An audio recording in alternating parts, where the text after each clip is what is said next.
Morgan Hayes stood before the full-length mirror in her hotel suite, smoothing invisible wrinkles from her emerald silk dress.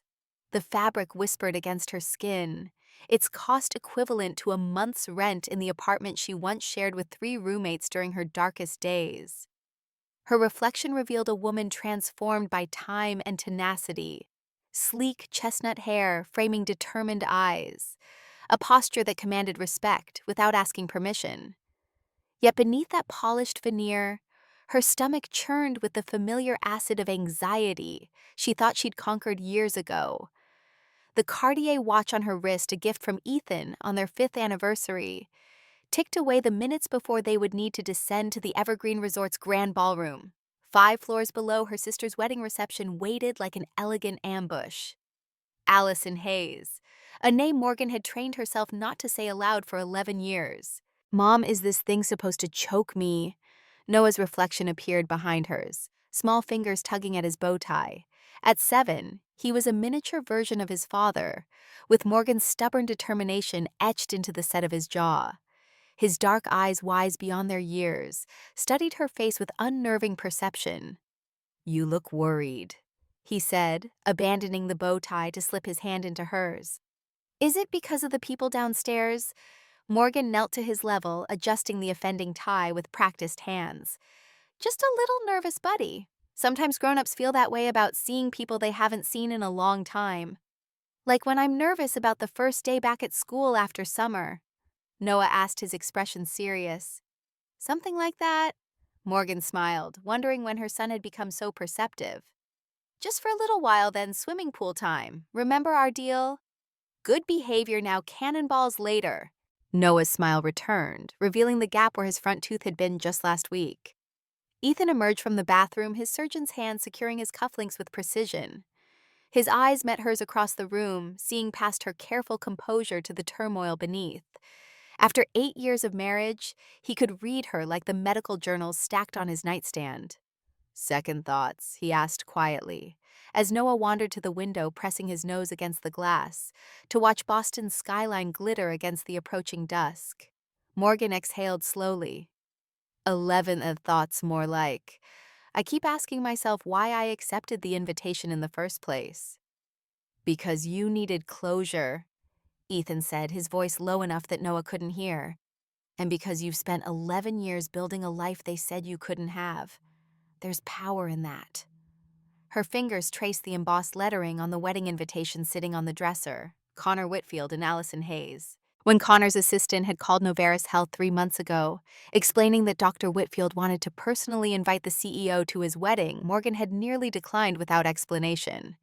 It was only when the assistant mentioned the full names that the pieces clicked into place.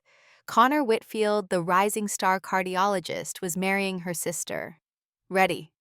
Ethan asked, his hand finding the small of her back. The gentle pressure of his palm against her spine steadied her, as it had countless times before during investor pitches, medical conferences, and the night she'd given birth to Noah after 26 hours of labor. Morgan nodded, drawing strength from his touch. "As I'll ever be." As they stepped into the hallway, Noah between them, Morgan remembered the night she'd stood in the rain outside her childhood home, a single suitcase at her feet. She had watched a flock of geese fly overhead in perfect V formation, their shadows cutting across the storm clouds. Standing alone on the sidewalk, she had made herself a promise. "Even geese know to fly in formation. I'll prove I can soar alone." They entered the elevator, the doors sliding closed with a whisper of finality. Ethan leaned close, his breath warm against her ear. "You've flown so far, Morgan." The elevator descended, and with each floor, Morgan felt herself traveling back in time. 4th floor, the confident CEO giving a keynote address at Harvard Medical School last month. 3rd floor, the exhausted new mother walking hospital halls with colicky Noah at 3 a.m. 2nd floor, the determined student working triple shifts to pay tuition. 1st floor, the devastated 19-year-old discovering her college fund had been emptied by her own parents. The elevator doors opened to reveal the hotel's opulent lobby. Marble floors gleamed beneath crystal chandeliers, wealth whispering through the space in hushed tones of respectful opulence. Morgan straightened her shoulders, her chin lifting almost imperceptibly. Ethan's hand returned to the small of her back, and Noah's smaller fingers curled around hers. Together they walked toward the sound of celebration emanating from the grand ballroom. Music and laughter spilled into the corridor as the double doors came into view. A uniformed attendant smiled politely, checking their names against the guest list. Dr. and Mrs. Parker, welcome to the Whitfield Hayes celebration. One step across the threshold, and 11 years disappeared in a single heartbeat. The crowd parted momentarily, creating a direct line of sight across the ballroom. A familiar profile caught Morgan's eye, the slight tilt of a head, the way she leaned forward when she laughed. Morgan hadn't seen that gesture in over a decade, but her body recognized it instantly. The bride turned champagne glass raised in a toast, and their eyes locked across the room. Allison, her sister. The champagne flute trembled slightly in Morgan's hand, the only outward sign of the earthquake happening inside her. The sisters stared at each other, frozen in mutual shock, as ambient conversation continued around them. Behind Allison, Judith's face drained of color, then flushed crimson. William moved protectively toward his younger daughter, his broad shoulders creating a barrier between the sisters, just as he'd done all their lives. Noah tugged at Morgan's hand. "Mom, who are those people looking at you?" Before Morgan could answer, Judith crossed the room with remarkable speed. For a woman in her 60s, her social smile fixed in place, but her eyes cold with panic. "What are you doing here?" she hissed, voice low, but sharp enough to draw curious glances from nearby guests. The familiar shame rose in Morgan's throat for a heartbeat. She was 19 again, standing in the rain, with a suitcase, homeless and alone. Then Ethan stepped forward, his voice firm but measured. "My wife was personally invited by Dr. Whitfield. Morgan is the CEO of Noveris Health." The name Noveris rippled through the cluster of medical professionals nearby. Morgan heard whispers, saw recognition dawn in their eyes. "CEO, that's Morgan Hayes. The patient monitoring system." The rain had soaked through her thin jacket as her father's words echoed in her memory. "If you're too ungrateful to help at the clinic, don't come back." The slam of their front door had punctuated his sentence, final as a judge's gavel. Now she stood straight-backed in Valentino, the rain a distant memory. The scared girl was gone. In her place stood a woman who had built something from nothing, who had refused to disappear. Connor Whitfield approached, confusion creasing his brow. His gaze darted between Allison's frozen face and Morgan's composed one. "You know the CEO of Noveris?" He directed this question to Judith and William, then turned to Morgan with growing interest. "We've been trying to partner with you for months. Your patient monitoring system is revolutionizing post-surgical care." Allison attempted a smile, but it faltered at the edges. Judith and William exchanged glances loaded with panic. The whispers among the wedding guests grew louder, more insistent. Morgan could make a scene. She could expose 11 years of lies. She could tell Connor how they'd told everyone she'd failed out of college, how they'd painted her as irresponsible while pocketing her tuition money for Allison's benefit. The power was finally hers. Instead, she simply said, "Hello, Allison, congratulations." The simplicity landed like a thunderclap. Allison flinched as if Morgan had shouted. Ethan's hand returned to Morgan's back, a silent question. "Stay or go?" Noah looked up at her, innocent, to the undercurrent swirling around them. "Mom, is that lady in the white dress your friend?"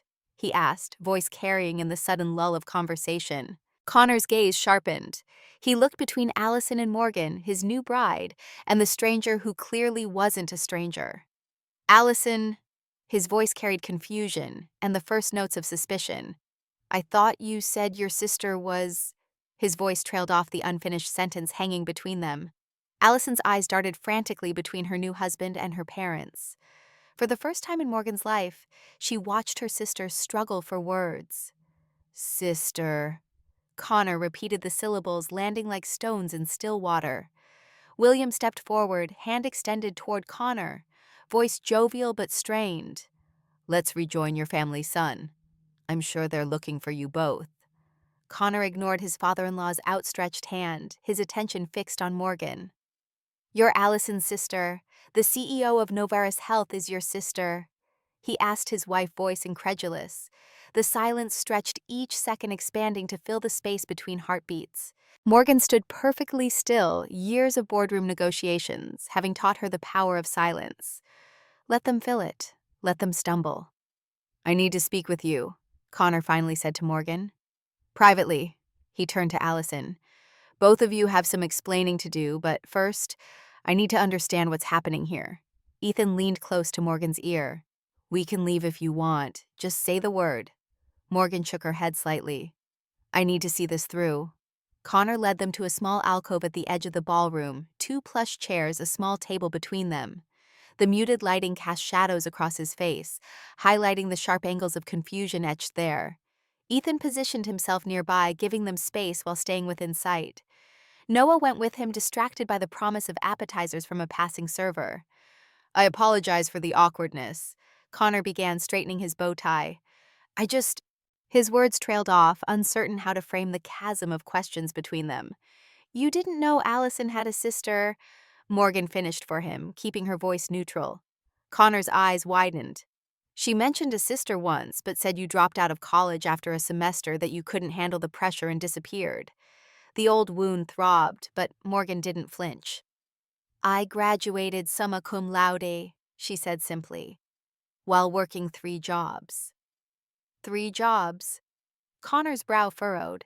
Morgan's mind flashed back to those grueling years, alarm set for 4:30 a.m., for the morning shift at Cornerstone coffee classes, from 11 to 2 evening reception desk at Boston General, from 3 to 11 weekends at the insurance call center.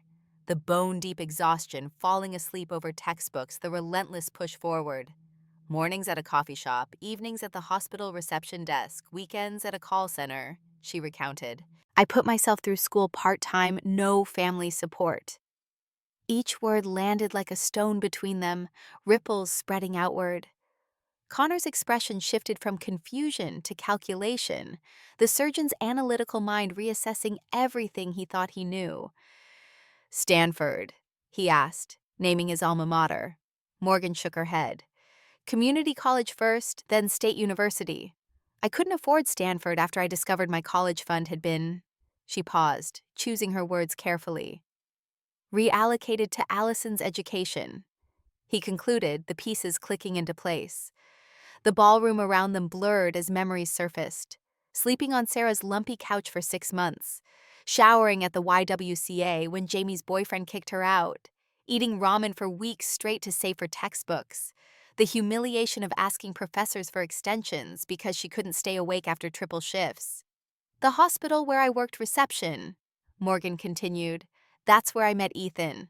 He was a resident then. She remembered that night, clearly hunched over healthcare administration textbooks during her dinner break, exhaustion pulling at her eyelids. Ethan stopping at her desk, curious about the complex diagrams she'd sketched in the margins. You understand Kellerman's patient flow theory? He'd asked, surprised. It's flawed, she'd replied without looking up. The bottleneck isn't intake documentation, but requirements between departments. He'd pulled up a chair, and they talked until her break ended. The next day, he brought coffee and questions about her ideas for streamlining patient monitoring. Within months, they were developing the prototype that would become Noveris's cornerstone product. Connor leaned forward. And Noveris Allison mentioned you worked some office job. Morgan couldn't help the small smile that touched her lips. We started in our apartment 7 years ago. Last quarter's revenue was just under $400 million. Across the room, she spotted her parents flanking Allison like sentinels. William paced small circles, his face flushed with anger, while Judith clutched Allison's arm, her knuckles white with tension. They cast frantic glances her way, whispering urgently. They're going to try to separate us soon, Morgan said calmly. Connor followed her gaze. They appear concerned. Concerned about their carefully constructed narrative falling apart, Morgan replied. Noah appeared at her side, his small hand finding hers. His eyes studied her face with that same unnerving perception he'd shown earlier. Mom, I feel you being sad inside, he said quietly. You always tell me not to hide feelings. Do you want to talk about yours? Morgan felt her heart expand with love for this perceptive child. She'd raised him to understand emotions, to speak about them openly, everything her parents had never taught her. Thank you for asking, she said, kneeling to his level. I am feeling some big emotions, but I'm okay. These are relatives we don't see often. Are they the difficult relatives you told me about? Noah asked, his voice carrying just enough to reach Connor's ears. Morgan nodded, appreciating her son's emotional intelligence. Yes, but remember what we talked about. Some people have a harder time with honesty than others. And that's their problem, not ours, Noah finished solemnly. Connor watched this exchange with interest, his clinical eyes assessing the strong bond between mother and son. You have a remarkable child, he said as Morgan stood. We've tried to raise him with values that matter, she replied simply. Noah tugged at her hand. Is the swimming pool still happening later? Absolutely, Morgan promised. First we need to stay here a little while, then pool time. Judith bustled toward them, her voice pitched to Carrie. Daniel, there's someone from Boston General dying to meet you. Her eyes slid past Morgan as if she were invisible, a familiar sensation. Connor stood his ground. In a moment, Judith, Morgan and I are having an important conversation. Morgan's mother's smile stiffened. Always the attention seeker, our Morgan. She turned to the nearest cluster of guests. She's always been jealous of her sister's accomplishments. The statement hung in the air like smoke, acrid and choking. Several guests shifted uncomfortably, eyes darting between mother and daughter. Morgan remained seated, back straight, face composed. Ethan's hand rested on her shoulder, a silent anchor. Across the room, a silver-haired woman in an elegant pantsuit approached. Her name badge identified her as the chief of surgery at Massachusetts General. Her eyes widened when she saw Morgan. Morgan Hayes, your presentation at last month's medical summit was brilliant. The patient monitoring system you've developed is changing post-surgical recovery protocols across 3 states now. 4, actually. Morgan smiled, grateful for the professional recognition. We just finalized implementation with Northwestern's hospital network. The surgeon turned to Connor. You didn't mention your wife's sister was Morgan Hayes. Her work on predictive algorithms for post-surgical complications is revolutionary. Northwestern Medical has reduced readmission rates by 22% using her systems. The weight of 11 years of lies settled visibly on Judith's shoulders. Connor's attention was now fully on the professional conversation happening around Morgan. More physicians drifted toward their small group, drawn by the mention of Novaris. Across the room, Allison stood alone, champagne flute clutched in her hand like a lifeline. Her perfect day was unraveling thread by thread. The irony wasn't lost on Morgan how quickly the tables could turn, how easily a carefully constructed facade could crumble. Rain drummed against her dorm window as she stared at the bank statement, the numbers not computing. Her college fund depleted, transferred to an account she didn't recognize. The same day, a package arrived from Allison, photos of her spring break in Cancun, the trip Morgan couldn't understand how their family could afford. She shook off the memory, focusing on the present. Connor was asking detailed questions about Novaris's technology. The chief of surgery wanted to know more about their implementation timeline. A hospital administrator slipped Morgan her card mentioning potential collaboration opportunities. William approached, shoulders squared for battle. Connor, he interrupted loudly. This is Allison's wedding. Let's focus on her accomplishments. The silence that followed filled the room like water drowning everything else. All eyes flicked between Connor and William, then to Allison, whose smile stretched thin across her face. No one spoke. No one needed to. Sometimes silence held more truth than any words could express. Connor's jaw tightened. Yes, William. Why don't you tell everyone about Allison's medical expertise? Her Stanford education, perhaps? William's face paled. Judith moved to his side, social smile firmly in place. Allison was always the academic star, she told a nearby guest with calculated lightness. Of course, Morgan had advantages we couldn't provide Allison. The blatant reversal of truth would have wounded Morgan once. Now it was almost comical. What advantages were those, Mrs. Hayes? Ethan asked innocently. The 3 jobs while putting herself through night school or sleeping on friends' couches after you took her tuition money. Judith's face hardened, but a cluster of Connor's colleagues had drifted within earshot. She took a step back, recalculating. Noah looked up at Morgan, confusion clouding his face. Aren't those people your family, Mom? The question silenced everyone within hearing distance. Simple, direct, unintentionally devastating. Morgan knelt to his level again. They're relatives, buddy. Family is different. William chose this moment to approach, puffing up his chest like he did when Morgan was young and easily intimidated. You can't just waltz back into our lives, and I'm not interested in walking back into anything. Morgan's voice cut through his bluster with quiet finality. I'm not here to expose you or reconcile with you. I built my own life, which is exactly what you forced me to do when you showed me the door. The image flashed unbidden rain soaking through her jacket, the weight of her suitcase, the terrifying freedom of having nothing left to lose. Behind her, Noah fidgeted with his bow tie again. Ethan rested his hand on their son's shoulder, studying the boy the way he studied Morgan all those years ago, when she thought she'd drown under the weight of her ambitions and responsibilities. A commotion near the main entrance drew everyone's attention. Allison had disappeared, and Connor was striding purposefully across the ballroom, his face set in grim determination. Excuse me, Morgan said to the circle of medical professionals. I think it's time we found the restroom before the reception continues. Taking Noah's hand, she navigated through the crowd toward the ladies' room, needing a moment to collect herself. When the bathroom door swung closed behind her, she wasn't surprised to find Allison already inside reapplying mascara with trembling hands. Their eyes met in the mirror. Why are you doing this to me? Allison demanded, voice breaking on the final word. Morgan washed her hands slowly, deliberately. Doing what exactly? Ruining my wedding. Tears streaked Allison's carefully applied makeup, making Connor question everything. I'm not doing anything, Morgan replied softly. I'm simply existing. Connor is asking questions because he's discovering he's been lied to. Allison slammed her mascara wand onto the marble counter. You were supposed to stay gone. For the first time, Morgan saw the fear behind her sister's anger, the terror of a house of cards beginning to collapse. The perfect daughter, the Stanford graduate, the medical professional, none of it was real. For 11 years, I did stay gone, Morgan said quietly. I built a life, a company, a family. I moved forward while you and our parents built elaborate lies about my failure. And yet here I am, handling quite a lot of responsibility for someone who supposedly couldn't handle the pressure. Allison's face crumpled. You don't understand. After you left, they put all their expectations on me. All of them. I couldn't be anything less than perfect. I understand more than you think, Morgan replied. The difference is I chose to break free and define success on my own terms. It's too late for me, Allison whispered, mascara tracking dark rivers down her cheeks. Morgan studied her sister, really looked at her for the first time in over a decade.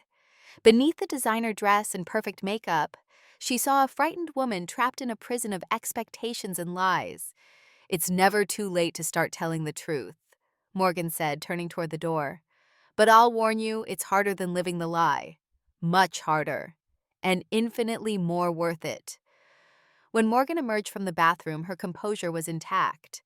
She returned to Ethan's side, to the warmth of his hand finding hers. Allison followed minutes later, makeup freshly applied. But something essential had shattered behind her eyes. Connor approached, his face grave. Morgan, do you have a moment? She nodded, following him to a quiet corner. I've been questioning Allison about her Stanford education, he said without preamble. She claims it was mostly remote learning, a special program they had. Morgan met his gaze steadily. Stanford medicine doesn't offer remote degrees. Never has. Connor's expression hardened. That's what I thought. Tell me, was Allison ever involved in managing your parents' clinic? She answered phones occasionally, Morgan replied carefully. When I left for college, she was 17 and still in high school. Not the clinic manager with experience in platelet therapy research? Morgan almost laughed. No, definitely not. Connor ran a hand through his hair, disheveling its perfect styling. I've been married for 4 hours to a woman I apparently don't know at all. He looked at Morgan, really looked at her. I'm sorry for whatever part I've played in bringing you back into this situation. Don't be, Morgan said. Sometimes we need to face our past before we can fully embrace our future. Across the room, Allison watched them with desperate eyes, a drowning woman seeing her last lifeline drift away. William and Judith huddled together, their faces masks of barely contained panic. The perfect family image they'd cultivated for decades was crumbling before their eyes, and there was nothing they could do to stop it. Noah tugged at his bow tie again, hope brightening his eyes. Mom, are we leaving soon? Swimming pool time? Morgan checked her watch. They'd stayed long enough. Ethan caught her eye across the room where he was extricating himself from a conversation with an enthusiastic orthopedic surgeon. His slight nod confirmed they were on the same wavelength as always. Yes, buddy, just one more thing. Morgan reached into her clutch and extracted a small cream-colored envelope. Inside rested a certificate for Noveris stock. Not life-changing money, but enough to make a statement. This is who I am now, not the desperate girl they threw away. Ethan joined them, his hand finding the small of her back. Ready. Almost. Morgan scanned the room for Connor. The poor man deserved some courtesy on his wedding day, even if his in-laws didn't. They found him near the bar watching Allison with an expression Morgan recognized too well, the first hints of doubt creeping into what should be certainty. We're heading out, she told Connor, offering the envelope. Congratulations again. He took it with genuine warmth. Thank you for coming, especially considering. His eyes drifted toward her parents, who hovered nearby like vultures circling wounded prey. I appreciate the invitation, Morgan said, meaning it. Closing this chapter matters more than I realized. Connor leaned closer, voice dropping. I'd like to visit Noveris sometime, professionally. Their eyes met, understanding, passing between them without words. He knew maybe not everything, but enough. My assistant will set it up. Morgan offered her business card, aware of Allison watching them, her smile cracking at the edges like old porcelain.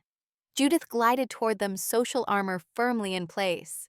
Morgan was always so driven, she told a nearby guest with calculated lightness. Of course she had advantages we couldn't provide Allison. The blatant reversal of truth would have wounded Morgan once. Now it was almost comical. What advantages were those, Mrs. Hayes? Ethan asked innocently. The 3 jobs while putting herself through night school or sleeping on friends' couches after you took her tuition money. Judith's face hardened, but a cluster of Connor's colleagues had drifted within earshot. She took a step back, recalculating. Noah looked up at Morgan, confusion clouding his face. Aren't those people your family, Mom? The question silenced everyone within hearing distance. Simple, direct, unintentionally devastating. Morgan knelt to his level. They're relatives, buddy. Family is different. Family is what we build with love and truth. Noah nodded, absorbing this distinction with the seriousness only a child can bring to such moments. William chose this moment to approach, puffing up his chest like he did when Morgan was young and easily intimidated. You can't just waltz back into our lives. I'm not interested in walking back into anything. Morgan's voice cut through his bluster with quiet finality. I'm not here to expose you or reconcile with you. I built my own life, which is exactly what you forced me to do when you showed me the door. The image flashed unbidden rain soaking through her jacket, the weight of her suitcase, the terrifying freedom of having nothing left to lose. Thank you, she told her parents, causing them to blink in confusion. Thank you for not giving me a safety net. You made me build my own. Judith's face contorted between rage and social preservation. For once, she found no words. Morgan took Noah's hand.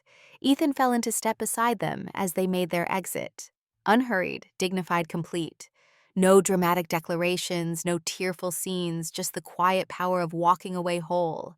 Whispers followed them like gentle rain.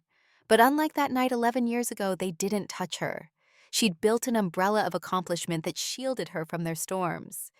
In the lobby, Noah broke free and spun with childish delight. Pool time. 10 minutes to change and I'll meet you there, Ethan told him, tousling his hair. As they crossed toward the elevators, Morgan caught their reflection in the polished marble wall, a family of 3 solid and connected. Behind them, through the ballroom doors, she glimpsed Connor watching their departure, then turning back to his new bride with new questions in his eyes. Some weddings mark beginnings. This one marked an ending, the final release of expectations. Morgan never needed to fulfill approval she no longer sought and pain she refused to carry forward. Noah punched the elevator button with enthusiastic determination. Up we go. Yes. Morgan smiled, feeling lighter than she had in years. Up we go indeed. The chlorine scent of the hotel pool wrapped around Morgan like a familiar embrace, washing away the lingering tension of the wedding reception. She sat at the edge designer heels, replaced by bare feet dangling in the turquoise water, watching Noah execute his promised cannonballs with increasing enthusiasm. Each splash sent ripples across the otherwise empty pool the late evening hour, ensuring their privacy. Ethan emerged from the changing room, his surgeon's precision evident even in the simple act of laying out towels on a nearby lounge chair. His eyes found Morgan's across the space, asking a silent question. She nodded a small smile, confirming she was okay, or at least getting there. "That's 17, Noah called out, breaking the surface with a triumphant grin. "Did you see that one? Mom almost hit the ceiling with those splashes. Olympic quality." Morgan affirmed, her voice lighter than it had been all evening. Here, away from the suffocating weight of her past, she could breathe again. Here with her chosen family, she remembered who she truly was. Later, with Noah finally asleep in the adjoining room of their suite, Morgan stood at the window overlooking Boston's glittering skyline. The city had been both cruel and kind to her, the place where she'd been abandoned, and the place where she'd rebuilt herself from nothing. "Penny for your thoughts?" Ethan asked, appearing behind her with 2 glasses of red wine. Morgan accepted the glass, the rich Cabernet a stark contrast to the champagne she'd barely touched downstairs. "I'm thinking about the night we met." Ethan's reflection smiled in the window glass. "Boston General, 2 a.m. You were working reception with 3 open textbooks and a notepad filled with diagrams no one could decipher." Morgan turned to face him, leaning against the cool glass. "You were the first person who ever really saw me. Not as someone's daughter or someone's sister. Just me." "What I saw," Ethan said, moving closer, "was a mind that wouldn't stop working even at 2 a.m. after a double shift. You were redesigning the entire post-surgical monitoring protocol in the margins of your healthcare administration textbook." The memory unfolded between them, as vivid as if it were happening now.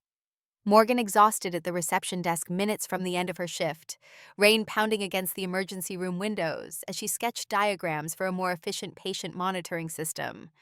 The lanky surgical resident stopping to ask why she had circled a section on Kellerman's patient flow theory. "You understand Kellerman's theory?" He'd asked, genuine surprise in his voice. Morgan hadn't even looked up. "It's flawed. The bottleneck isn't intake documentation, but requirements between departments." Instead of dismissing her, he'd pulled up a chair. "Show me." It was the first time anyone had asked to see how her mind worked. "I wasn't exactly friendly," Morgan recalled, now smiling at the memory. "You were brilliant," Ethan corrected, "and exhausted, and completely unaware of how revolutionary your ideas were. You bought me coffee the next day, and you explained how your monitoring system could reduce post-surgical complications by 30%. And you said, I said the medical establishment Would never listen to a 20-year-old reception desk worker without an MD. Ethan finished, regret tinging his voice. "I was wrong." Morgan sipped her wine, the warmth of the alcohol loosening the knot that had been sitting in her chest since they'd entered the ballroom. "Not entirely wrong. They didn't listen until I built the prototype myself and had the data to prove it. While working 3 jobs and finishing your degree," Ethan added, pride evident in his voice. "When I think about everything they said you couldn't handle." Morgan set her wine glass on the window ledge, reaching for Ethan's hand. "We should get some rest. Tomorrow's going to be a long drive back." But sleep remained elusive. Morgan lay awake beside Ethan, her mind replaying the evening like a film she couldn't shut off. Allison's face when she realized her carefully constructed world was crumbling. William's dismissive posture so unchanged after 11 years. Judith's blatant lies told with such conviction, they almost sounded like truth. The glowing numbers on the bedside clock read 3:17 a.m. when Morgan finally gave up on sleep. She slipped from the bed, careful not to wake Ethan, and padded to the living area of the suite. Noah's gentle snores drifted from the adjoining room, the sound anchoring her to the present when memories threatened to drag her into the past. She opened her laptop, the screen illuminating her face in the darkness. 3 new emails had arrived since she'd last checked, all from Boston Memorial Hospital, following up on the partnership proposal she'd reviewed last week. A $15 million contract for implementing Novartis's patient monitoring system throughout their surgical wing. The business that had brought them to Boston in the first place before Connor's wedding invitation had complicated everything. Morgan's fingers hovered over the keyboard, then shifted to the search bar. Before she could reconsider, she typed, Hayes Family Practice Vermont. The search results populated instantly. The clinic's website appeared much as she remembered her father front and center in his white coat, her mother by his side in her office manager attire. The About Us section made no mention of either daughter, as if Morgan and Allison had never existed. But it was the news article 3 results down that caught her attention. Dated just 2 months ago, local medical practice under review for billing practices. Morgan clicked, her heart suddenly pounding against her ribs. The article was brief but damning. Hayes Family Practice was under investigation for potential Medicare fraud, specifically improper coding and billing for procedures never performed. The investigation had begun after an anonymous tip to the Medicare fraud hotline. The article quoted William, "These allegations are completely unfounded. Hayes Family Practice has served this community with integrity for over 30 years. Morgan stared at the screen pieces clicking into place. The hushed conversation between her parents at the wedding, the panic in their eyes when they saw her, the way they tried to prevent her from speaking with Connor. It wasn't just about their lies regarding her education and disappearance. There was something deeper, something potentially criminal. She recalled her brief time working at the clinic during high school, answering phones, filing paperwork. Even then, she'd noticed discrepancies in the billing codes, questioned procedures listed for patients she knew hadn't received them. When she'd asked her father about it, he'd dismissed her concerns and reassigned her to the front desk away from the billing department. A soft noise drew her attention. Noah stood in the doorway of his room, sleep-rumpled and clutching the stuffed penguin he insisted was only for emergencies now that he was 7. "Bad dream," Morgan asked softly, closing the laptop. Noah nodded, crossing to climb into her lap despite his recent assertions that he was too big for such things. "There were people yelling at you. The people from the party." Morgan wrapped her arms around him, his small body fitting perfectly against hers. "It was just a dream, buddy. Everyone at the party was very polite." The lie felt necessary, protective. "The lady in the white dress looked like you," Noah said, his voice muffled against her shoulder. "But sadder." Morgan's breath caught. Even in the chaotic environment of the reception, Noah had seen what most adults miss: the fundamental similarity between the Hayes sisters and the essential difference. "That was my sister," Morgan admitted. "Your aunt. We haven't seen each other in a very long time." Noah pulled back to study her face, his eyes serious in the dim light. Why was she sad if it was her wedding day? Morgan considered how to answer how much truth a 7-year-old could or should understand. Sometimes people make choices that look right from the outside, but don't feel right on the inside. That can make a person sad even on days that are supposed to be happy. "Like when I said I wanted to play baseball but really wanted to do science camp," Noah asked, surprising her with his insight. "Something like that." Morgan smiled, smoothing his tousled hair. "Except imagine if you kept playing baseball for years and years, telling everyone you loved it while really wanting science camp the whole time." Noah wrinkled his nose. "That would be exhausting." "Yes," Morgan agreed softly. "It would be." "Is that why we don't see those relatives, because they're exhausting?" A laugh escaped Morgan despite herself. "That's part of it. The bigger part is that families should make you feel safe to be exactly who you are. If they don't, sometimes it's better to build your own family with people who do." "Like you and Dad and me," Noah concluded with the simple certainty of childhood. "Exactly like that." Morgan held him until his breathing evened out, sleep reclaiming him. Even then, she sat with him heavy in her arms, unwilling to break the connection. She thought of Allison, wonder if her sister had ever known this kind of unconditional love and acceptance. If anyone had ever held her and said, "You are enough exactly as you are." Somehow, Morgan doubted it. Dawn was breaking over the Boston skyline when Ethan found them, Morgan still cradling their sleeping son in the armchair. "Bad dream?" he asked, his voice rough with sleep. Morgan nodded. "He said people were yelling at me. He saw more than we realized at the reception." Ethan knelt beside the chair, gently stroking Noah's back. "Kids always do. Should we get him back to bed for another hour or so before the drive?" As Ethan carried Noah back to his room, Morgan reopened her laptop. The article about Hayes Family Practice remained on the screen. Without allowing herself to overthink it, She sent it to Connor Whitfield with a brief message. You might want to see this. Not my business, but thought you should know. Then she closed the laptop, determined to focus on the life she'd built rather than the one she'd left behind. But the past she was discovering was not so easily dismissed. The drive back to their home in the Connecticut suburbs passed in comfortable quiet. Noah absorbed in an audiobook about space exploration, Ethan and Morgan exchanging occasional comments about work dinner plans the upcoming week. Normal life reasserting itself after the surreal interlude of the wedding. It wasn't until they pulled into the driveway of their restored Victorian home that Morgan's phone chimed with a text message. Connor. Can we talk privately? It's important. Morgan stared at the message, weighing her options. Part of her wanted to delete it to sever this unexpected reconnection to her past. Another part recognized that closing a door required facing what lay behind it. Everything okay? Ethan asked, noticing her expression as he unloaded suitcases from the trunk. Connor wants to talk, Morgan said, showing him the message. Ethan studied it, his face neutral. Your call. Whatever you decide, I'm with you. Morgan typed back. I'll call you tomorrow. 10 a.m. Simple. Definitive. On her terms. That evening, as she moved through the comforting routine of home unpacking suitcases, starting laundry, helping Noah organize his backpack for school tomorrow, Morgan felt the weight of the wedding falling away. This was her real life. The spacious home with walls painted colors she'd chosen. The garden she'd planted with Noah last spring, now yielding its first tomatoes. The study where she and Ethan had sketched the initial designs for Novaris on a secondhand drafting table. She belonged here in this life she'd created from nothing but determination and vision. Whatever Connor wanted to discuss, it couldn't touch this reality. Monday morning arrived with relentless normality.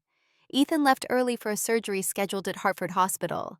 Noah complained about his math homework while eating breakfast. Morgan reviewed quarterly projections between sips of coffee and reminders about lunch money. At precisely 10 a.m., after dropping Noah at school, Morgan sat in her home office and dialed Connor's number. Thank you for calling. He answered immediately, his voice tense. I need to ask you some questions, and I need honest answers. I've never been anything but honest, Connor, Morgan replied, keeping her tone neutral. A pause then. Fair point. I'm trying to understand what happened with your family. What's real and what isn't. Morgan leaned back in her chair, gazing out at her garden, where late summer flowers nodded in the breeze. What has Allison told you since the wedding? That's just it. She hasn't told me anything. She's barely speaking to me. His frustration carried clearly through the phone. I've asked direct questions about her education, her work experience, everything she claimed before we met. She either changes the subject or leaves the room. And my parents? They're closing ranks around her. Your father actually suggested I was being unnecessarily suspicious for asking about Stanford's remote learning program. Morgan couldn't help the small, bitter laugh that escaped her. A program that doesn't exist. Exactly. Connor sighed heavily. Look, I feel like an idiot. I'm a cardiologist. I'm trained to notice irregularities, to question when things don't align. But with Allison, I saw what I wanted to see. Don't be too hard on yourself, Morgan said, surprising herself with the lack of resentment in her voice. My parents have been perfecting this act for decades. They're very convincing. The Medicare fraud investigation, is that why you left? Did you know about it?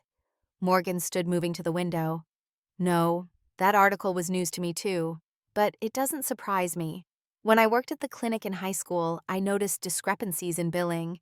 Procedures charged to patients who hadn't received them upcharging by using more expensive billing codes. When I asked about it, I was quickly reassigned away from billing. But that was what 12 years ago. The article suggests this has been going on for 15 years. Sounds about right, Morgan confirmed. It likely started small and escalated over time. Connor was quiet for a moment. When he spoke again, his voice had changed, become more clinical, detached. I submitted the anonymous tip. Morgan wasn't entirely surprised, but the confirmation still landed heavily. Why? After we got engaged, Allison asked me to help review some clinic procedures. Professional courtesy. I noticed irregularities in the Medicare billing immediately. When I pointed them out, she became defensive, said it was how small practices survived. I let it go at the time, didn't want to create conflict with my future in-laws. His voice hardened. But it kept bothering me. These aren't just billing errors. This is deliberate fraud, stealing from taxpayers and potentially compromising patient care. Morgan understood his anger, his sense of betrayal. She'd felt it too 11 years ago, standing in the rain with nowhere to go. "What are you going to do?" she asked quietly. "I don't know," Connor admitted. "Legally, I did my duty by reporting it. But personally, I'm married to someone who appears to have been complicit in fraud. Someone who lied about her education, her career, everything I thought I knew about her." He paused. "I need to understand why. Why they pushed you out.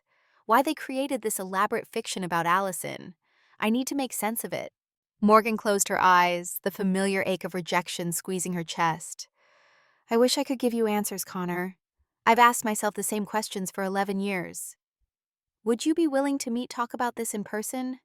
Maybe if I understand what happened with you, I can figure out what to do about Allison." Morgan hesitated. Meeting with Connor meant reopening wounds that had finally begun to heal. It meant revisiting a past she'd worked so hard to leave behind. "I understand if you don't want to," Connor added quickly. "You owe me nothing. You owe them nothing." Morgan thought of Noah's innocent question about families making you feel safe to be who you are. She thought of Allison's face in the bathroom mirror, desperate and trapped. She thought of her own journey from homeless student to CEO and how facing her past at the wedding had finally allowed her to feel free of it. "Wednesday," she decided.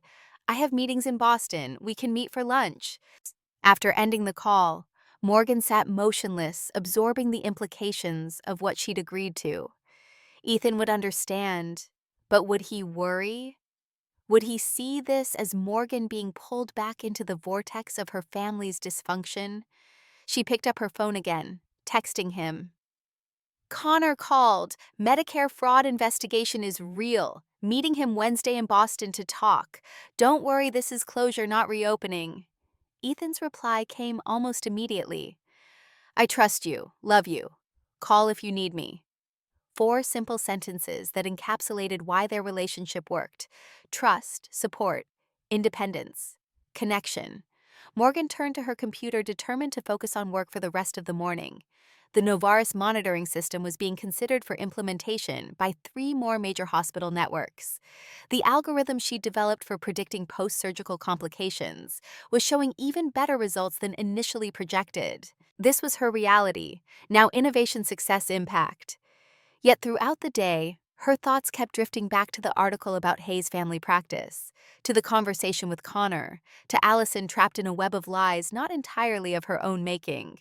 By late afternoon, Morgan had made a decision. She opened her secure cloud drive and found a folder labeled Hayes Clinic 2013. Inside were scanned copies of billing records and coding discrepancies she'd documented during her last summer working at the clinic. She'd saved them without any clear purpose, perhaps, as evidence of her concerns, perhaps as protection against future accusations. Now they represented something else, proof that the fraudulent billing wasn't a recent development but a long-standing practice. Proof that might help the investigation reach an accurate conclusion. Proof that Allison, who would have been just 16 when these records were created, wasn't the instigator, but potentially another victim of their parents' schemes. Morgan attached the files to an email addressed to the Medicare Fraud Investigation Division, the contact information found through a simple online search. Her message was brief and factual. "My name is Morgan Hayes, formerly of Hayes Family Practice in Vermont. I am providing these records from my time working at the clinic in 2013. They show evidence of improper billing practices that appear to be relevant to your current investigation. I am available to answer questions about these documents if needed." Her finger hovered over the send button. This wasn't about revenge. It wasn't about punishing her parents for discarding her, for lying about her, for stealing her future. It was about truth, about consequences for actions that harmed vulnerable patients, about perhaps in some indirect way freeing Allison from the same constraints that had nearly crushed Morgan. She pressed send. Later that evening, as she helped Noah with his science project, a model of the solar system made from painted styrofoam balls, Morgan found herself thinking about orbits and gravity, about the forces that keep planets circling the sun unable to break free. Mom, did you know that if the sun suddenly disappeared, we wouldn't know it for 8 minutes? Noah asked, carefully attaching Mercury to its wire support. The light takes that long to reach us, so we'd still see the sun even though it was gone. Morgan smiled at his enthusiasm. That's right. And what would happen after those 8 minutes? We'd go flying off into space. Noah made a whooshing sound miming an object hurtling away. No more orbit because there'd be no more gravity holding us. Exactly. Morgan nodded, helping him position Earth at the correct distance from the sun. Gravity only works when there's something massive enough to create it. Noah concentrated on securing Earth to its stand, his small fingers working with surprising dexterity. Like how you said some families don't make you feel safe. Is that because they don't have enough gravity? The insight startled Morgan. That's a really interesting way to think about it, buddy. Healthy families do have a kind of gravity, love, trust, acceptance. They keep you in orbit without crushing you. And bad families. Morgan considered how to frame this in terms a 7-year-old could grasp. Some don't have enough gravity, they let family members drift away because they don't provide that pull of love and acceptance. Others have too much gravity, they crush you with expectations and control, making it hard to be yourself. Noah nodded seriously, adding the blue paint to Earth. Like black holes. They have so much gravity, they even trap light. Very much like that, Morgan agreed, amazed at his intuitive understanding. Are your old relatives like black holes, Mom? The question hung in the air between them, innocent yet profound. Morgan thought of her parents, of the crushing expectations, of the way they had tried to mold her into a shape that didn't fit, of how they had done the same to Allison after Morgan escaped their gravitational pull. They tried to be, she said finally. But I got away. I found my own orbit. With Dad, and then with you. Morgan brushed a paint smudge from his cheek. You two are my perfect solar system. Noah beamed, then turned serious again. What about your sister? Is she still stuck in the black hole? Morgan's throat tightened. I think she might be, but maybe she's finding her way out now. I hope so, Noah said, simply returning his attention to Mars. Everyone deserves a good solar system. Wednesday arrived with unseasonable warmth, the September air feeling more like July as Morgan navigated Boston's crowded streets. Her morning meetings at Boston Memorial Hospital had gone well. The contract for implementing Novaris's system was moving forward with a projected start date just 6 weeks away. She arrived at the small restaurant near the hospital precisely on time, spotting Connor already seated at a corner table. He rose as she approached his face, showing the strain of recent days' shadows beneath his eyes, tension in the set of his jaw. Thank you for coming, he said as they sat. I wasn't sure you would. Morgan placed her bag on the empty chair beside her. I said I would. I keep my promises. It was a simple statement, but the implied contrast with her family hung between them. The waiter appeared, taking their drink orders, water for both, and retreating with professional discretion. I've been doing some research, Connor began once they were alone, about what happened 11 years ago. Allison still won't discuss it, but I found newspaper archives. You were a scholarship student at State University. President's list every semester while working multiple jobs. Then suddenly you withdrew for personal reasons midway through your junior year. Morgan kept her expression neutral. I discovered my college fund had been emptied. My parents claimed financial hardship said they needed it for the clinic. I later learned they used it for Allison's spring break trip and a down payment on a new Mercedes. So you confronted them. I asked questions, Morgan corrected. Reasonable ones, I thought. About why they hadn't told me before I'd registered for classes. About how I was supposed to continue my education. About why they'd chosen Allison's vacation over my future. She paused as the waiter returned with their drinks and took their lunch orders. The normalcy of the interaction, choosing salad dressings, requesting no onions, felt surreal against the backdrop of their conversation. They didn't like my questions, Morgan continued once they were alone again. My father said if I was too ungrateful to help at the clinic, I shouldn't come back. My mother said nothing, just stood there while he told me to leave. I had 20 minutes to pack before he changed the locks. Connor's expression registered shock despite his attempt at clinical detachment. They disowned you over questions about your college fund.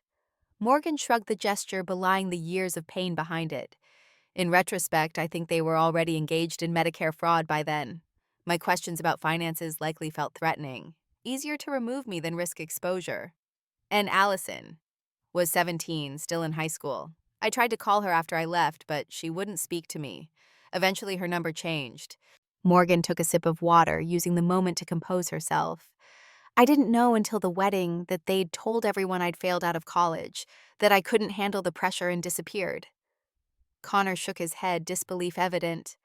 While in reality, you were working multiple jobs to put yourself through school after they stole your tuition. Life isn't always fair, Morgan said simply, but it is consistent. The choices we make shape who we become. I chose to persevere. They chose deception.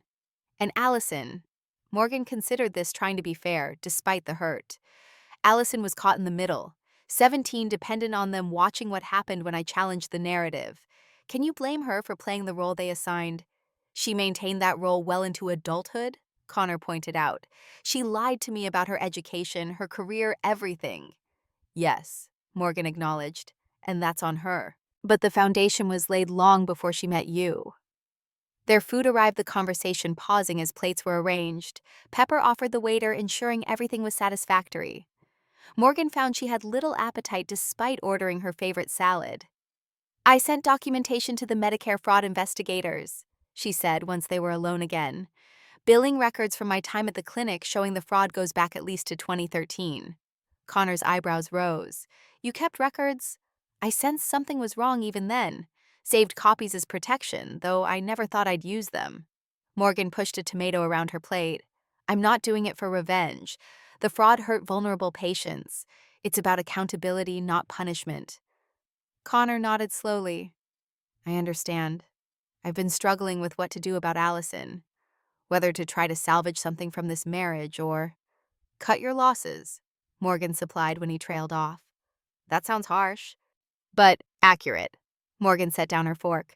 Connor, I can't tell you what to do about your marriage, but I can tell you that people rarely change without powerful motivation.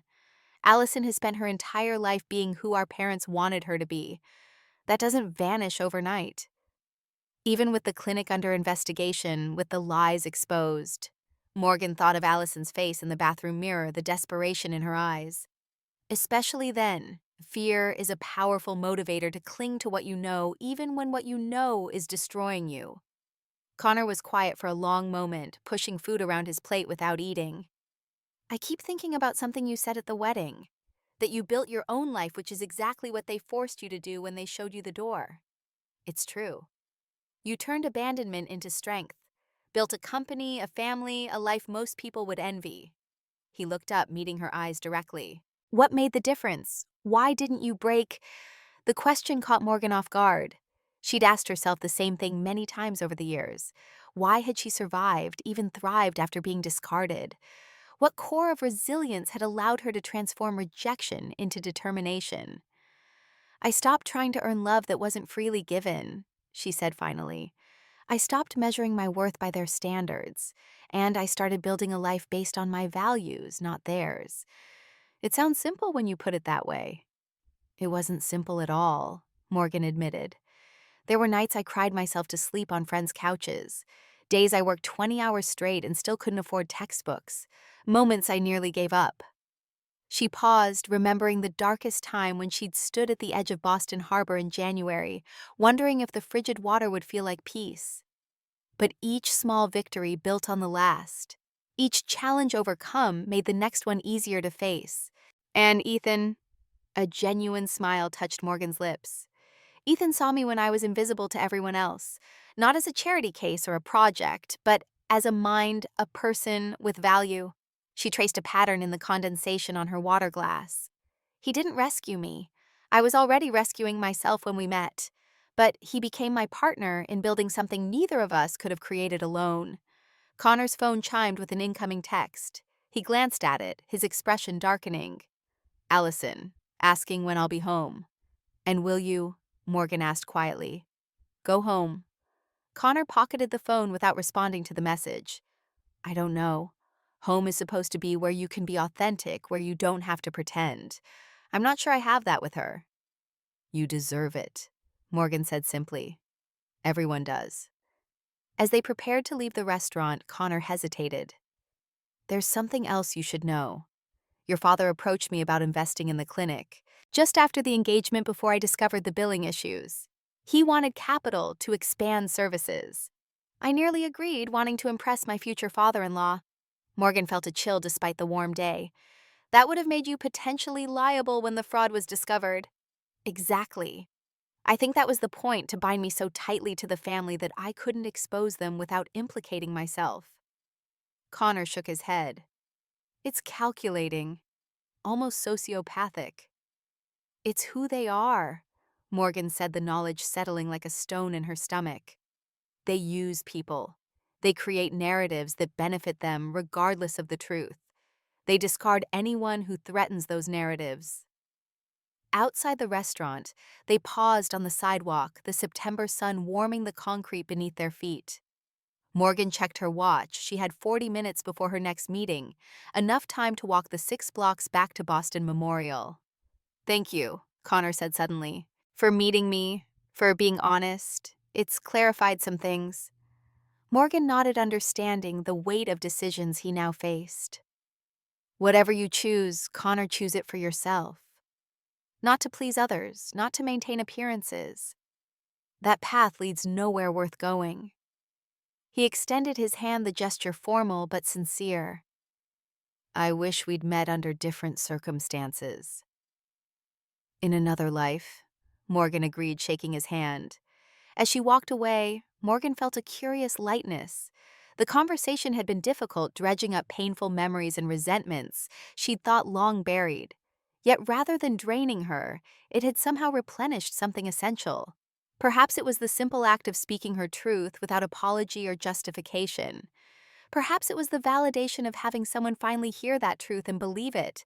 Her phone vibrated in her bag. A text from Ethan.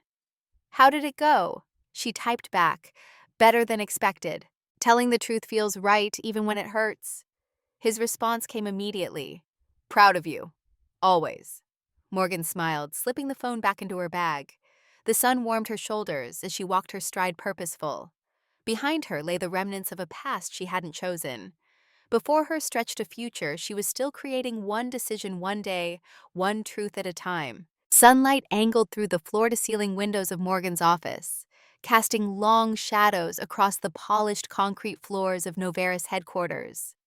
Outside Connecticut, autumn painted the trees in fiery oranges and deep reds, a stark contrast to the clean lines and muted grays of the modern building.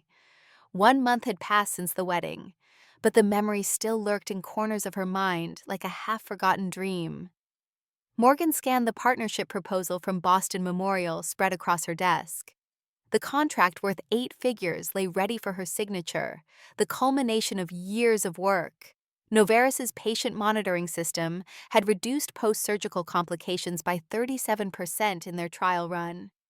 Numbers that vindicated her vision, her persistence, her refusal to disappear.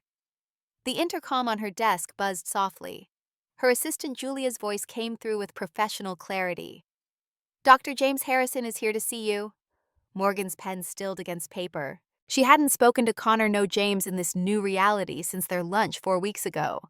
Send him in. The door opened to reveal James, though he hardly resembled the confident cardiologist from the wedding.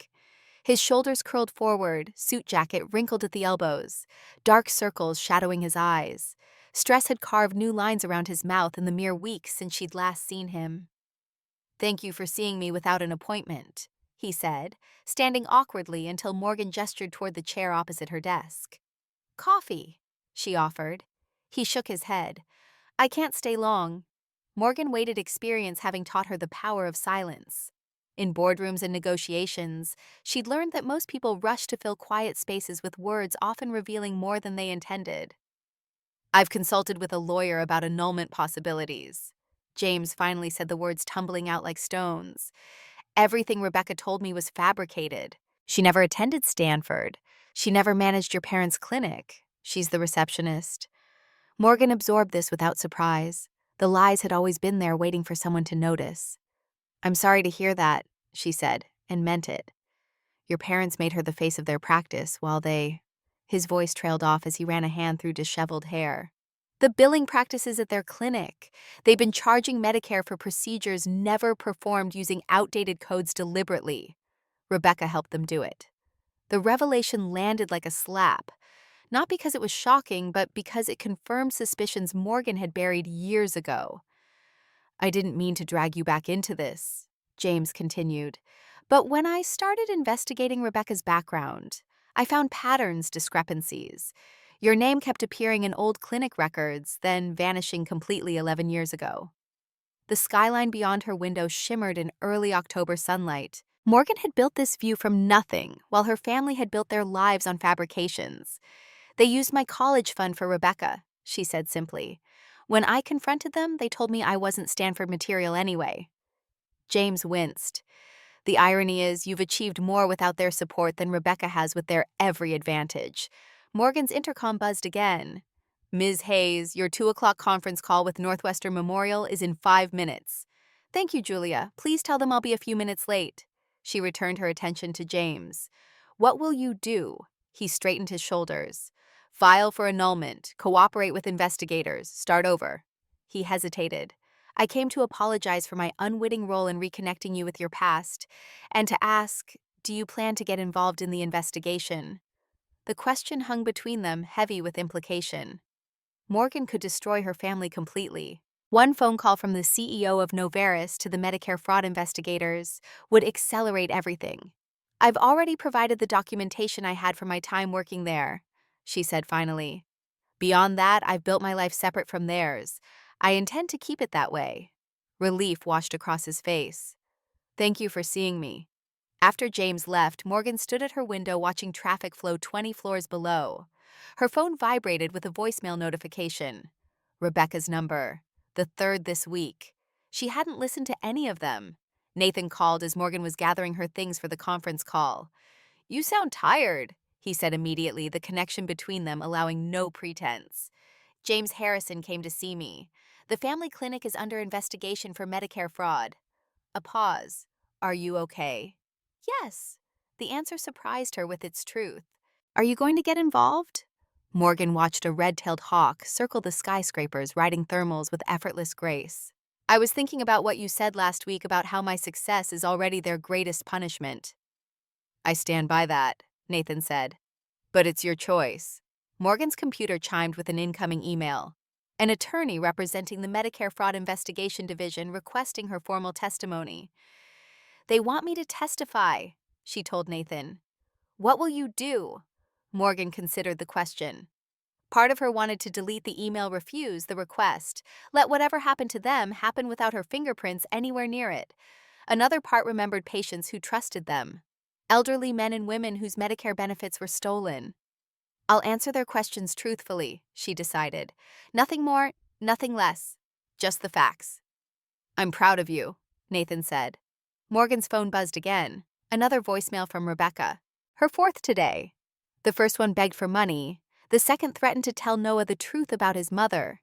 She didn't need to hear the others. She pressed delete without listening. The small action felt surprisingly final. "Noah wants to see the new science exhibit at the museum this weekend." Nathan said, his voice a welcome anchor to her real life. "Tell him I'm looking forward to it." Morgan gathered her notes for the conference call, pausing at the door to look back at her office. The Boston Memorial contract waited on her desk. Another hospital ready to implement the system she built from nothing but determination and long nights. She closed the door behind her, leaving Rebecca's voicemails in digital oblivion where they belonged. Some debts could never be repaid. Some wounds never fully healed. But Morgan had learned that moving forward didn't require forgiveness. Sometimes it just required letting go. 3 weeks later, Morgan sat in a federal building in downtown Boston, hands folded neatly on the polished conference table. The room was austere beige walls, generic artwork, the government seal mounted behind the investigator's chair. She'd dressed conservatively in a charcoal pantsuit, her usual CEO confidence muted for this formal setting. Special Agent Diane Chen reviewed the documents spread before her. These records you provided show consistent pattern of fraud dating back to 2013. You've been very helpful, Ms. Hayes. I'm simply providing information I have, Morgan replied. I want to be clear that I wasn't involved in the clinic's billing practices during that time. I worked reception and filing only. Agent Chen nodded. Your position is noted. Can you tell me when you first suspected improper billing was occurring? Morgan thought carefully before answering. This wasn't about revenge. It was about truth. The summer before I left for college, I was filing insurance claims and noticed duplicate billing procedures listed for patients who hadn't received them. When I questioned my father about it, he became defensive and reassigned me to reception duties. And did you discuss these concerns with anyone else? My mother. She dismissed them as complicated billing practices that I wouldn't understand. And your sister? Morgan hesitated. Rebecca was 16 at the time. She worked part-time at the clinic, but wouldn't have had access to billing records then. Agent Chen made a note. But later, as an adult, I haven't had contact with my sister in 11 years prior to her wedding last month. I can't speak to her knowledge or involvement as an adult. The questioning continued for another hour.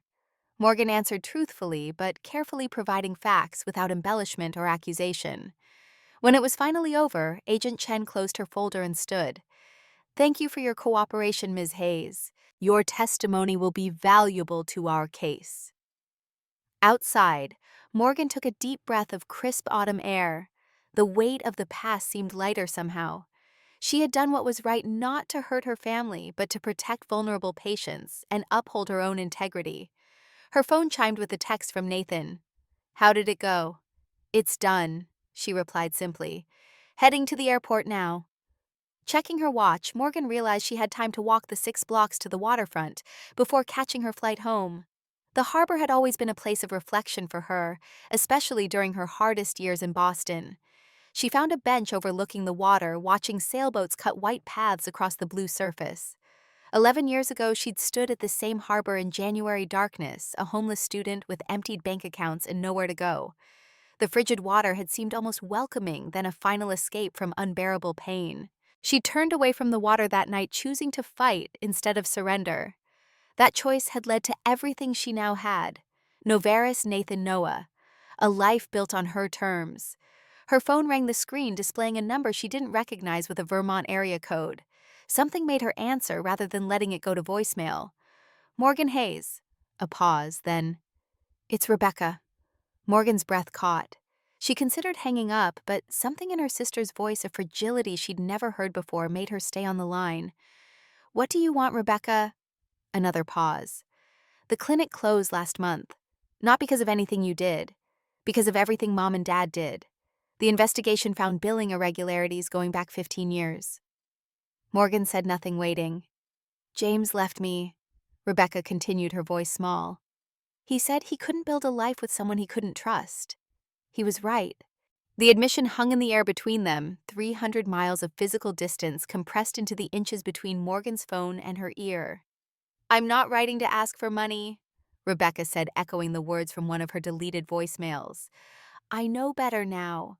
I'm calling because I need to tell you that you were never the problem.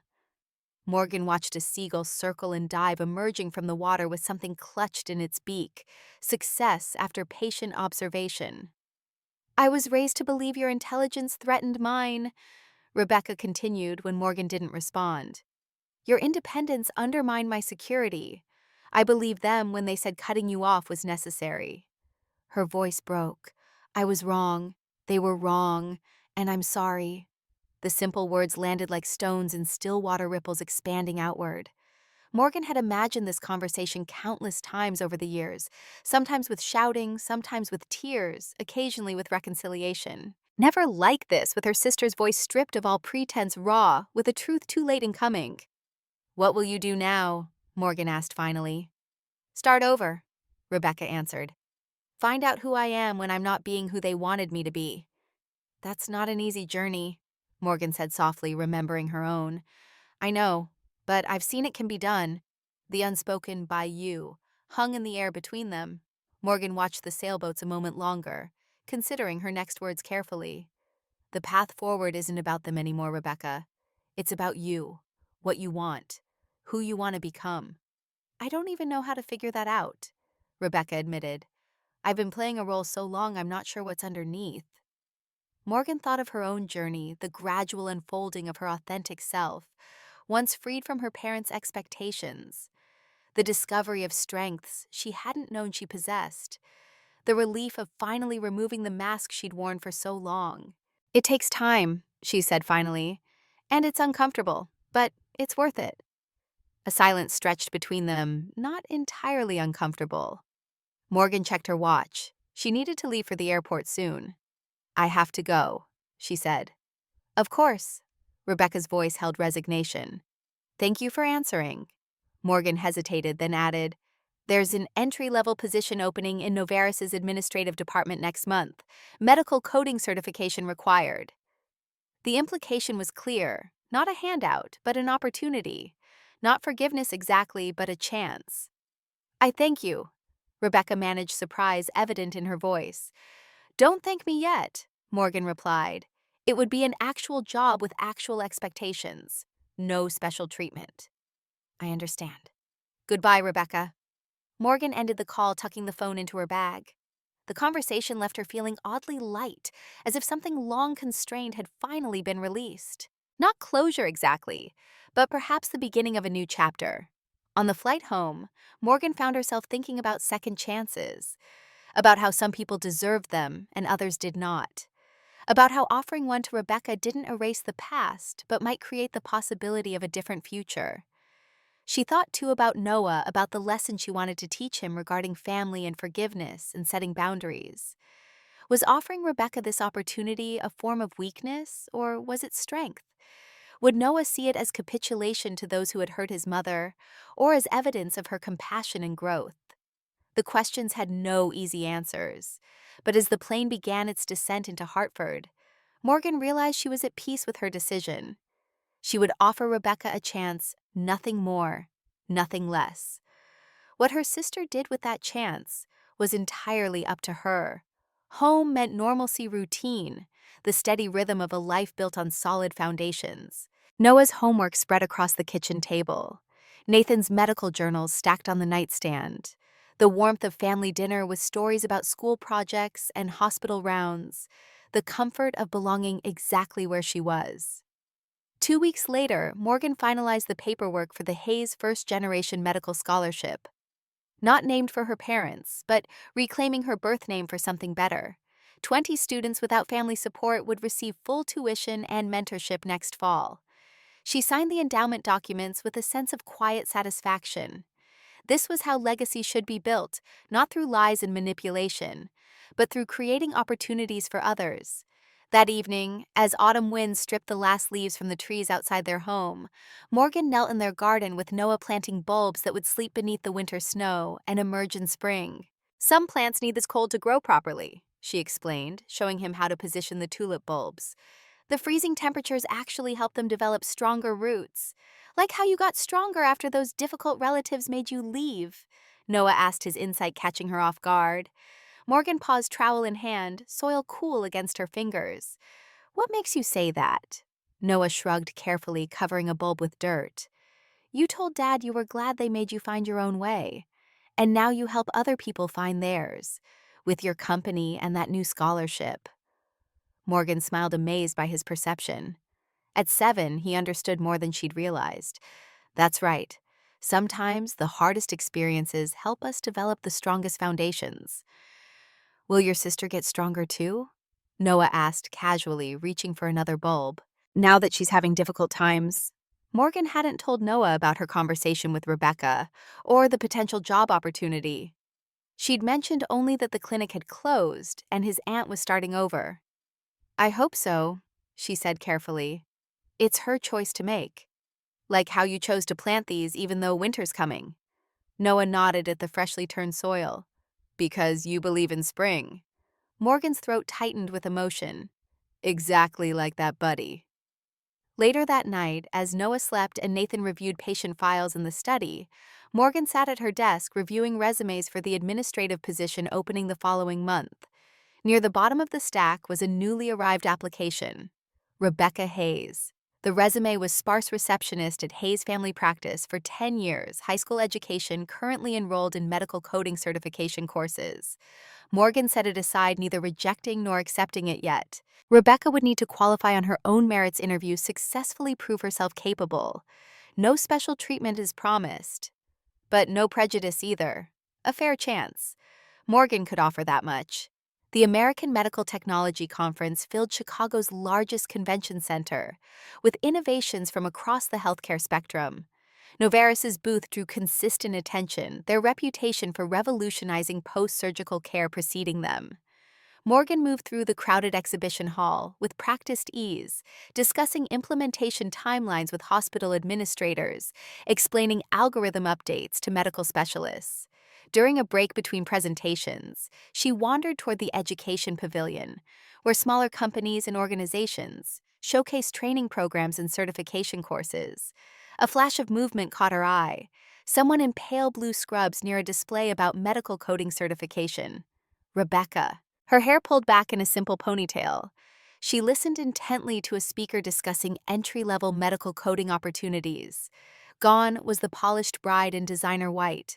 In her place stood a woman dressed for a job she was qualified to perform, focused on building skills rather than maintaining appearances. Their eyes met across the crowded hall. No gasps, this time no drama, just quiet recognition.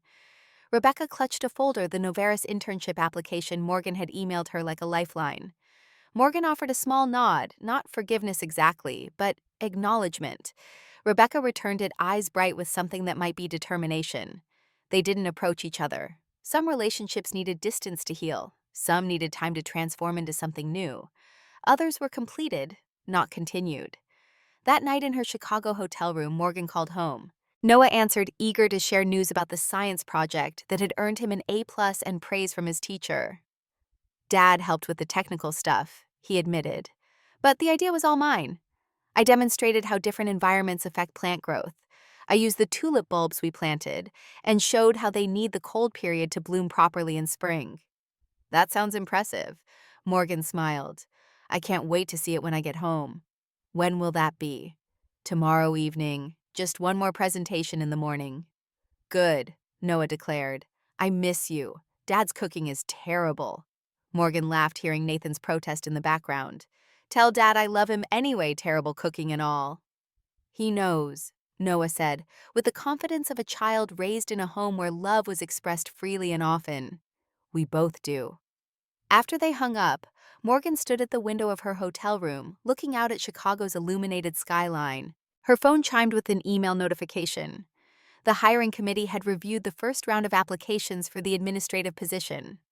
Rebecca's name was on the list of candidates selected for interviews. Morgan had recused herself from the hiring process to avoid any conflict of interest, trusting her team to evaluate candidates based on qualifications alone. That Rebecca had made it through the first screening was her own achievement. Small, perhaps, but genuine. Spring arrived in Connecticut with the determined optimism that follows every winter. The tulips Morgan and Noah had planted pushed through the soil in rows of green promise. Within weeks, they would unfurl red and yellow blooms, temporary but glorious evidence of patience rewarded. Morgan knelt in the garden, pinching back spent blooms from early flowers, adding them to the collection in her palm. 6 months had passed since the wedding. 6 months of breathing easier, like finally stepping out of shoes that never quite fit. Noah raced between the raised beds, his Batman cape fluttering behind him. Mom, can I water the tomatoes? Start with the peppers, Morgan told him, pointing to the drooping leaves. They're thirsty today. He grabbed his small watering can, tongue poking out the corner of his mouth as he concentrated on not spilling. The midday sun warmed Morgan's shoulders through her t-shirt. No designer labels here, just comfort in her own space. Nathan appeared at the patio door, 3 glasses of lemonade balanced on a tray. Reinforcements, he called, descending the steps into their modest garden. His surgeon's hands, the same ones that performed delicate heart valve replacements, now passed lemonade to their son with exaggerated ceremony. Thank you, good sir, Noah responded with a wobbly bow that nearly spilled his drink. Nathan's eyes met Morgan's over Noah's head. The unspoken conversation passed between them. This is what matters. This garden, this boy, this life we built from nothing but determination and truth. The Davis Hospital Board approved the patient monitoring system, Nathan said casually, though they both knew what this meant. The fifth major hospital chain to adopt Novartis's technology this year alone. Thousands more patients who would recover safely because of what they created. That's number 5, Noah announced proudly, counting on his fingers. Mom's helping all the sick people get better faster. Morgan ruffled his hair, amazed at how he absorbed everything. That's the idea, buddy. The doorbell chimed from inside. Nathan raised an eyebrow. Expecting something… FedEx, probably. Those component samples from Switzerland. But when Nathan returned, his expression had shifted.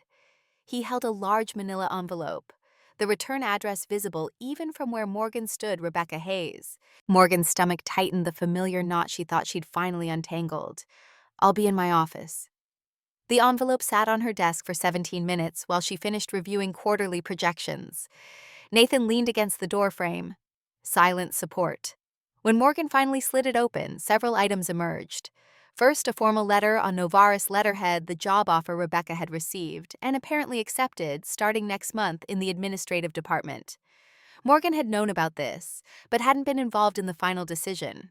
Second, a certification of completion for a medical coding program at Vermont Community College. Rebecca had finished the course with high marks. The third item was personal, a handwritten letter on cream-colored stationery. Morgan, I begin my position at Novartis next month.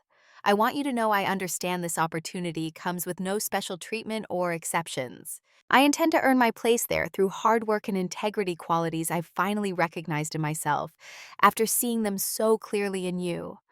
The clinic assets have been seized to repay Medicare. Mom and Dad are facing charges. They're still blaming everyone but themselves. I've moved out of their house and found an apartment near the community college. For the first time in my life, I'm making choices based on what I want, not what anyone else expects. It's terrifying and exhilarating. I think you understand that feeling better than anyone. I'm not writing to ask forgiveness. Some things may be beyond that. But I am writing to say thank you for the opportunity, for the example, for showing me it's possible to build a life on truth rather than appearances. Rebecca Morgan didn't tell Nathan what the letter said. He didn't ask. She simply folded it and placed it back in its envelope. What will you do? He asked. Nothing dramatic, Morgan answered, turning to her computer. She opened a document typed for several minutes, then printed a single page. She slid it into a Novartis envelope with a brief note she'd written. 2 months later, at the quarterly all-staff meeting, Morgan stood at the podium addressing the company's 300 employees. Sales had increased 22%. Implementation at Davis Hospital was proceeding ahead of schedule. The new cardiac monitoring algorithm was showing promising results in preliminary testing. And finally, Morgan concluded, I'd like to recognize the employees who have demonstrated exceptional performance this quarter. She read through the list of names department by department. Among the administrative staff recognitions was Rebecca Hayes, commended for streamlining the medical coding process, resulting in faster reimbursements and reduced errors. From her position at the back of the auditorium, Morgan spotted her sister's expression surprise, followed by quiet pride. Rebecca didn't look toward the podium, didn't seek acknowledgement from Morgan. She simply accepted congratulations from her colleagues with genuine modesty. They didn't approach each other after the meeting. Their relationship existed now in a professional space, bounded by the appropriate distance between a CEO and an entry-level employee. Perhaps someday that would change. Perhaps not. Morgan had made peace with either possibility. That evening, Morgan knelt in their garden again, digging small holes for new seedlings. Noah helped his small hands, patting soil around tender roots with surprising gentleness. Some plants don't grow well next to others, Morgan explained, showing him how to space the seedlings. They need their own space to thrive. Like people, he stated, surprisingly perceptive. Smart boy, Morgan whispered, kissing his forehead. Yes, like people. The sun slanted golden across their yard. Through the kitchen window, she saw Nathan preparing dinner, moving easily through the space they'd created together. Noah continued carefully planting the next row, his face a study in concentration.